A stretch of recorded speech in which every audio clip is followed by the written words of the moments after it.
ବିଜୁ ଜନତା ଦଳର ରାଜ୍ୟସଭା ପ୍ରାର୍ଥୀ ସନ୍ତୃପ୍ତ ମିଶ୍ର ସତ୍ୟପାଠରେ ତଥ୍ୟ ଲୁଚାଇବା ପ୍ରସଙ୍ଗ ସ୍ପଷ୍ଟୀକରଣ ଦିଅନ୍ତୁ ବିଜେଡି ରାଜ୍ୟସଭା ପ୍ରାର୍ଥୀ ସନ୍ତୃପ୍ତ ମିଶ୍ର ବୋଲି କହିଛନ୍ତି ବିଜେପି ମୁଖପାତ୍ର ଅନିଲ ବିଶ୍ବା।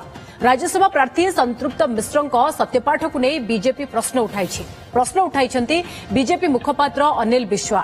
କିଛି ବିଜେଡି ନେତା ସନ୍ତୃପ୍ତ ଏକ ଟ୍ରଷ୍ଟର ସମ୍ପାଦକ ଥିବା କହୁଛନ୍ତି। ବିଜେଡିର ପାଣ୍ଠିକୁ ଟ୍ରଷ୍ଟ ଜରିଆରେ ସ୍ଥାନାନ୍ତର ଉଦ୍ୟମ ଅଭିଯୋଗ କରୁଛନ୍ତି। ହେଲେ ଟ୍ରଷ୍ଟ ସହ ଜଡ଼ିତ ଥିବା ନେଇ ସନ୍ତୃପ୍ତ ସତ୍ୟପାଠରେ ଦର୍ଶାଇ ନାହାନ୍ତି। ସତ୍ୟପାଠରେ ଭୁଲ ତଥ୍ୟ ଦେଲେ ନାମାଙ୍କନ ରଦ୍ଦ କିମ୍ବା ପଦ ଯାଇପାରେ। ତେଣୁ ଅଭିଯୋଗ ନେଇ ସନ୍ତୃପ୍ତ ଓ ବିଜେଡି ସ୍ପଷ୍ଟୀକରଣ ଦେବା ଉଚିତ ବୋଲି କହିଛନ୍ତି ବିଜେପି ମୁଖପାତ୍ର ଅନିଲ ବିଶ୍ବା। ତେବେ ଅଭିଯୋଗକୁ ନେଇ ସନ୍ତୃପ୍ତଙ୍କ ପ୍ରତିକ୍ରିୟା ମିଳିପାରିନି। ନିର୍ବାଚନ ନାମାଙ୍କନ ଦାଖଲ ସମୟରେ ପ୍ରାର୍ଥୀଙ୍କ ଦ୍ୱାରା ଦାଖଲ କରାଯାଉଥିବା ସତ୍ୟପାଠରେ ତାଙ୍କର ସମ୍ବନ୍ଧିତ ସମସ୍ତ ତଥ୍ୟ ଯେମିତି ସୋର୍ସ ଅଫ୍ ଇନକମ୍, କ୍ରିମିନାଲ ଯଦି କିଛି କେସ୍ ଥାଏ, ମୁଭେବୁଲ ଆସେଟ୍, ଇମୁଭେବୁଲ ଆସେଟ୍, ତାଙ୍କ ପରିବାରର ସମ୍ପତ୍ତିଗତ ତଥ୍ୟ ଏବଂ ତତ୍ସହିତ ଯଦି କୌଣସି ଅନୁଷ୍ଠାନ ସାଙ୍ଗରେ ଜଡ଼ିତ ଅଛନ୍ତି, ଶିକ୍ଷାଗତ ଯୋଗ୍ୟତା, ଏ ସମସ୍ତ ତଥ୍ୟକୁ ସଠିକ ଭାବରେ ଦେବା ଦରକାର।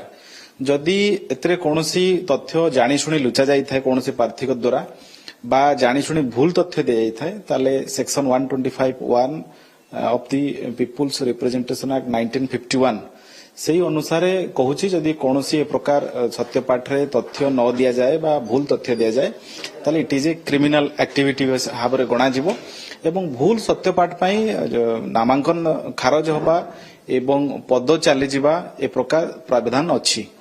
ଏଇଭଳି ସତ୍ୟପାଠ ଭୁଲ ସତ୍ୟପାଠ ପାଇଁ ପଦ ଚାଲିଯିବାର କିନ୍ତୁ ସବୁ କଥା ଉପରୁ ପରଦା ସେତେବେଳେ ହଟିବ ଯେତେବେଳେ ସନ୍ତୃପ୍ତ ମିଶ୍ର ନିଜେ ସ୍ପଷ୍ଟୀକରଣ ଦେବେ।